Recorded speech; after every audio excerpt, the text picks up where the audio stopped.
Shalom, saya akan menyampaikan kebenaran firman Tuhan. Sebelumnya saya akan berdoa.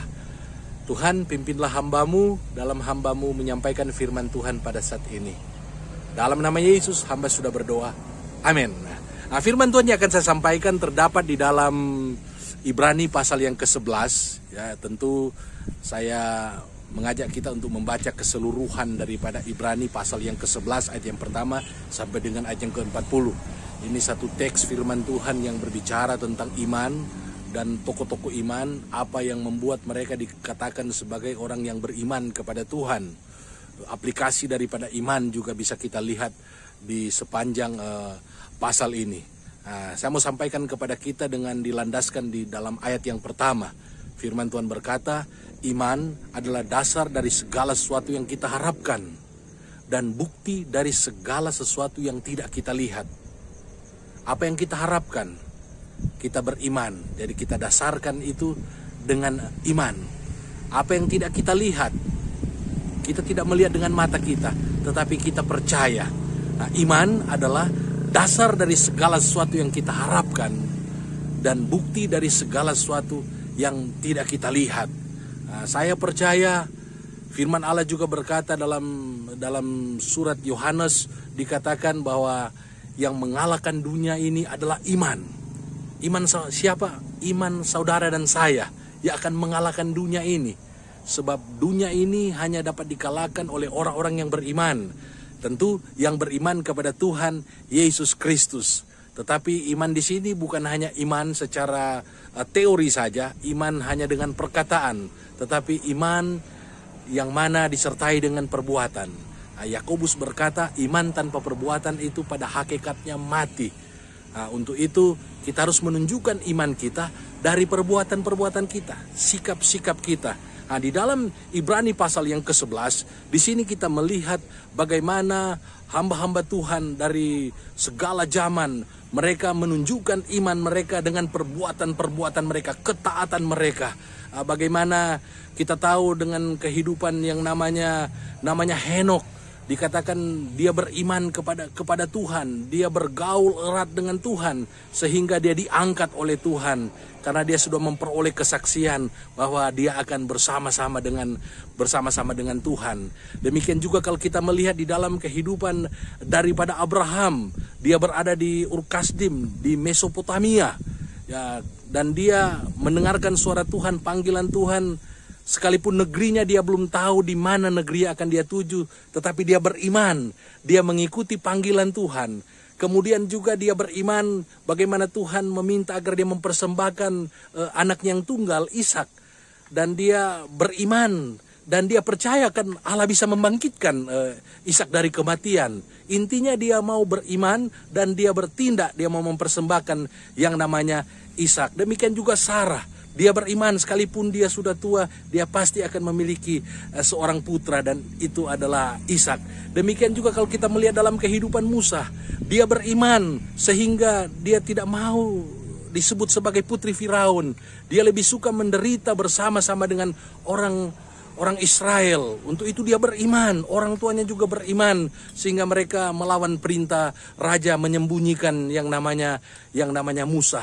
Demikian juga dalam kehidupan daripada Yakub, dia beriman sehingga dia memberkati yang namanya Efraim dan Manasye. Yusuf juga dia beriman, dia percaya bahwa satu kali kelak bangsa Israel itu akan keluar dari Mesir. Untuk itu dia memberikan pesan untuk membawa tulang-tulangnya juga keluar dari Mesir. Kebenaran firman Tuhan ini mengingatkan kepada kita pada hari-hari ini, mari kita mencontohi teladan iman daripada hamba-hamba Tuhan, nabi-nabi, orang-orang kudus dalam segala zaman. Karena saya percaya ketika itu kita lakukan, maka Allah akan mengasihi kita. Allah akan bangga bahwa dia adalah Allah bagi saya dan saudara. Sebagaimana dia tidak malu disebut Allah daripada orang yang saya katakan tadi di dalam ayat yang ke-16, Ibrani pasal yang ke-11 ayat yang ke-16, karena apa yang dilakukan oleh pahlawan-pahlawan iman, sehingga dalam ayat 16 dikatakan dia tidak malu disebut Allah mereka. Nah, pada hari-hari ini jangan kita biarkan Allah itu menjadi malu dengan sikap kita mungkin yang tidak beriman. Sikap kita yang penuh dengan kekhawatiran, penuh dengan ketakutan. Sikap kita yang tidak memiliki kasih, tidak peduli dengan satu dengan yang lain. Pada hari-hari ini iman kita harus kita tunjukkan dengan kita mengasihi Tuhan, dengan kita mengasihi sesama kita, dengan kita bahkan rela berkorban untuk sesama kita, supaya Allah tidak malu disebut sebagai Allah kita. Sama seperti para pahlawan iman yang saya sebutkan tadi. Dan saya percaya Roh Kudus yang dikaruniakan kepada saudara dan saya, Roh Kudus itu akan memampukan kita untuk kita menjalani kehidupan ini. Kita memiliki iman seperti pahlawan-pahlawan iman ini. Kemudian kita tunjukkan iman kita melalui ketaatan kita. Kita rela berkorban. Kita rela menjadi alat di tangan Tuhan untuk menjadi berkat bagi sesama kita. Kita tunjukkan iman kita melalui perbuatan-perbuatan kasih pada hari-hari ini. Mari kita mengasihi sesama kita. Mari kita mengampuni satu dengan yang lain. Mari kita bermurah hati kepada sesama kita. Mari kita menjadi berkat bagi sesama kita. Mari kita menolong bahkan mungkin secara materi saudara-saudara kita yang berkekurangan. Karena itu adalah iman yang berkenan di hadapan Tuhan. Dan saya percaya ketika kita melakukan kebenaran-kebenaran firman Tuhan ini, maka firman Tuhan berkata, iman adalah dasar dari segala sesuatu yang kita harapkan. Apa yang saudara harapkan pada hari-hari ini? Ya, bagaimana saudara memperolehnya? Beriman kepada Tuhan. Iman dan disertai dengan perbuatan. Pasti yang saudara harapkan akan Tuhan kabulkan, akan Tuhan berikan kepada saudara. Saudara mungkin tidak melihat mujizat-mujizat yang terjadi, yang dijanjikan oleh Tuhan belum terjadi pada hari-hari ini. Saudara jangan khawatir, ingat, iman adalah bukti dari segala sesuatu yang tidak kita lihat.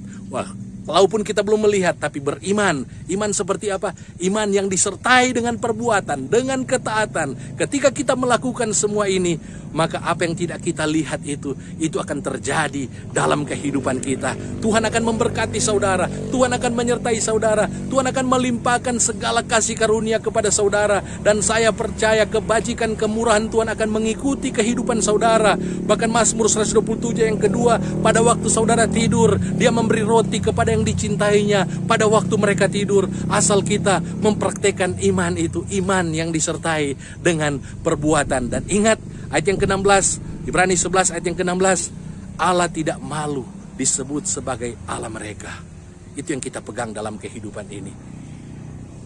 Buat Allah bangga dengan saudara dan saya dengan perbuatan-perbuatan iman kita yang disertai dengan perbuatan. Tuhan Yesus kiranya memberkati kita semua. Amin. Terima kasih Tuhan, hamba sudah menyampaikan firman Allah.